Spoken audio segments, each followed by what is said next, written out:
आप सभी को प्रभु यीशु मसीह के नाम में जय मसीह की। आप सभी का हमारे चैनल में स्वागत है। आज हम बात करेंगे परमेश्वर के वचन के बारे में, जो हमने लिया है मत्ती रचित सुसमाचार अध्याय 7 से, जिसमें परमेश्वर ने हमें बताया है कि मांगो तो तुम पाओगे। इन वचनों के द्वारा आज हम परमेश्वर के बात करेंगे। परमेश्वर वचनों के द्वारा हमसे क्या कहना चाहते हैं। जब परमेश्वर अपने चेलों के साथ थे तो अपने चेलों को ये चीज़ें बताया करते थे।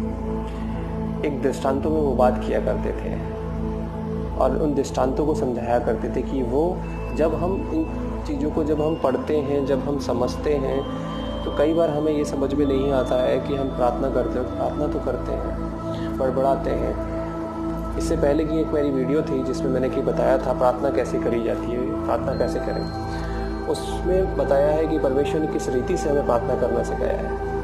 परमेश्वर ने बताया था हमें कि किस रीति से हमें प्रार्थना करनी चाहिए। अन्य जातियों की तरह हमें बकबक नहीं करनी है, क्योंकि हमारा स्वर्गीय पिता हमारे मांगने से पहले जानता है। उसको जानने के लिए आप लिंक में मैं आपको डिस्क्रिप्शन दे दूंगा, आप उसमें जा कर के हमारे उस वीडियो को देख सकते हो कि प्रार्थना कैसे करें।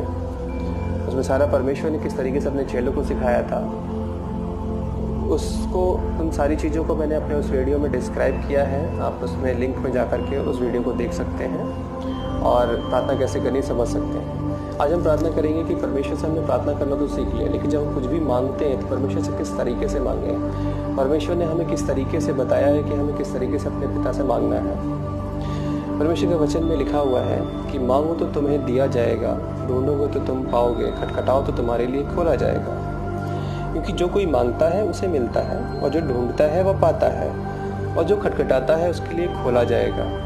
परमेश्वर ने यहाँ पे साफ साफ अपने लफ्ज़ों में लिखा है कि तुम जब मांगोगे तो तुम्हें दिया जाएगा, खटखटाओगे तो तुम्हारे लिए खोला जाएगा, और जब तुम ढूंढोगे तो तुम उसे पाओगे। क्योंकि जो कोई व्यक्ति मांगता है उसे मिलता है, जो ढूंढता है वह पाता है, और जो खटखटाता है उसके लिए खोला जाएगा। क्योंकि परमेश्वर हमसे ऐसा प्रेम करने वाला है जिसने अपना इकलौता पुत्र हमारे पापों के लिए कुर्बान कर दिया, जो हमारे पापों को सूली पर लेकर के, जिसने सूली की मृत्यु को सहा, क्रूस पर चढ़ गया और मृत्यु को सहा हमारे अपराधों और पापों के लिए। वो पिता हमसे इतना प्यार करता है, तो सोचिए जब हम उससे प्रार्थना जब विनती करते हैं तो वो किस तरीके से, जब हम उससे अगर मांगते हैं तो वो क्यों नहीं हमें देगा। लेकिन कई बार आपने कभी ये सोचा है कि जब हम प्रार्थना में जब विनती में होते हैं, कई बार मांगते हैं, हमारा जब पिता हमसे इतना प्यार करता है, उसके बाद हमारी मांगने के बाद भी वो चीज़ें हमें नहीं मिलती, क्यों नहीं मिलती हैं?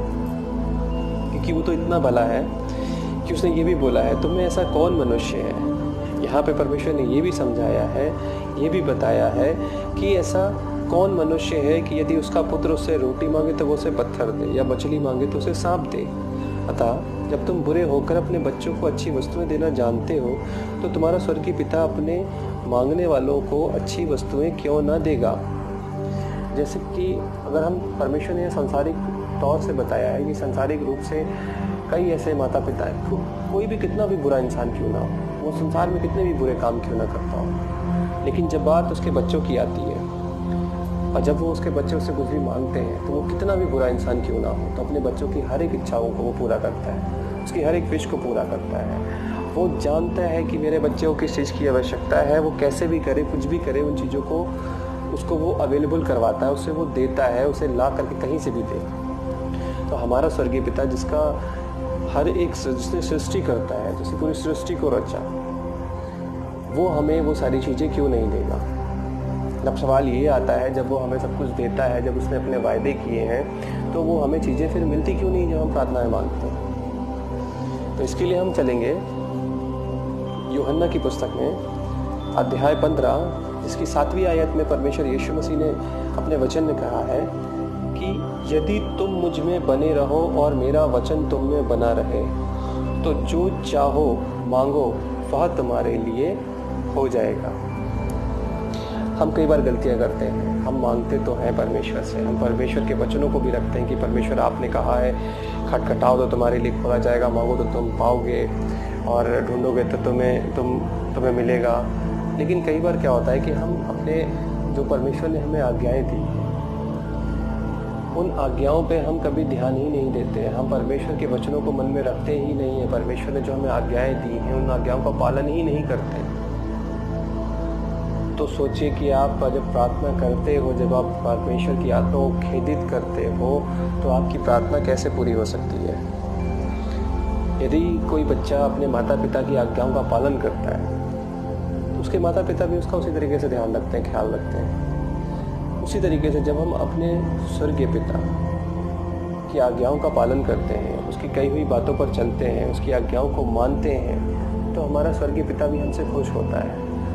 क्योंकि उसने कहा है कि तुम पहले मेरे राज्य की खोज करो तो ये सारी वस्तुएं तुम्हें दे दी जाएंगी। हमें सबसे पहले परमेश्वर की आज्ञाओं को रखना है, दिमाग में रखना है, मन में रखना है, अपने अंदर रखना है। सारी चीज़ों की जो परमेश्वर ने हमें आज्ञा दी, हमें उसका पालन करना है।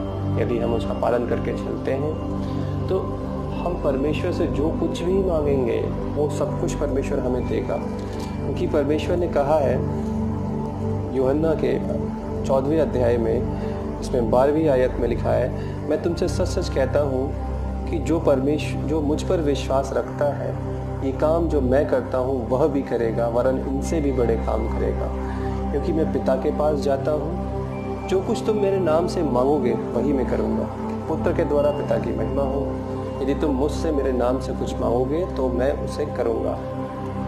यहाँ पे परमेश्वर प्रभु यीशु मसीह ने हमसे एक ये वायदा किया है कि जब भी हम प्रार्थना में प्रभु यीशु मसीह के नाम से कुछ भी मांगते हैं तो वो करते हैं पूरा। लेकिन उसके लिए हमें ये भी ध्यान रखना है, वचन जो कि 15वें अध्याय में लिखा हुआ है यूहन्ना के 7वीं आयत में, कि यदि तुम मुझ में बने रहो और मेरा वचन तुम में बना रहे तो जो चाहो मांगो वह तुम्हारे लिए हो जाएगा। तो हमें इन सारी चीज़ों का ध्यान रखना है, ध्यान रख करके चलना है। और अगर आप सारी चीज़ों का ध्यान करके चलते हैं तो मैं विश्वास करता हूँ कि आप जो कुछ भी प्रार्थनाओं मांगते हैं वो सब कुछ पूरा होता है। मैं जब परमेश्वर की आज्ञाओं को मान के चलता हूँ, मैं जब परमेश्वर से प्रार्थना करता हूँ दीनता के साथ, तो मेरी ऐसे बहुत सारी छोटी छोटी विश परमेश्वर ने मेरी पूरी करी है। मैंने उनके सामने अपनी किसी भी बात को रखा वो मेरी पूरी। जब मेरे जीवन में मुझे लगता है कि मैंने किसी परमेश्वर की आज्ञा का उल्लंघन किया तो मैं परमेश्वर से उस चीज़ की माफ़ी मांगता हूँ। मैं प्रार्थना करता हूँ कि परमेश्वर, मैं चाहता हूँ कि मैं आपकी जो आज्ञाओं का उल्लंघन किया, मेरे से जाने अनजाने हम इंसान हैं, हमसे पाप, हमसे गलतियाँ होती रहती हैं, मैं उनके लिए आपसे क्षमा चाहता हूँ, मैं उनके लिए माफ़ी मांगता हूँ। और बड़ी दीनता के साथ अपने पापों का अंगीकार करते परमेश्वर सामने, दीनता के साथ माफ़ी मांग करके जब मैं परमेश्वर से प्रार्थना करता हूँ तो मैं ये आपको विश्वास से बताता हूँ कि मेरे परमेश्वर की प्रार्थनाओं के उत्तर भी देते हैं। मैं आपसे भी यही बोलना चाहूँगा इस वीडियो के माध्यम से कि आप भी परमेश्वर की बातों का अनुसरण करें, परमेश्वर की बातों को जानें, परमेश्वर की बातों को समझें और परमेश्वर की आज्ञाओं पर चलें और प्रार्थना करें। तब मैं विश्वास से कहता हूँ कि आप जो कुछ ही प्रार्थना में मांगेंगे वो सब कुछ पूरा हो जाएगा। क्योंकि परमेश्वर का वचन जीवित है। वो हम उस जीवित परमेश्वर की आराधना करते हैं जो संसार में हमारे पापों के लिए आया और जो हमारे सारे पापों को अपने ऊपर लेकर के जिसने क्रूस की मृत्यु सही और वो तीसरे दिन जी उठा। कल का दिन 12 अप्रैल 2020 है, जिस दिन परमेश्वर कल ईस्टर पर्व मनाया जाएगा।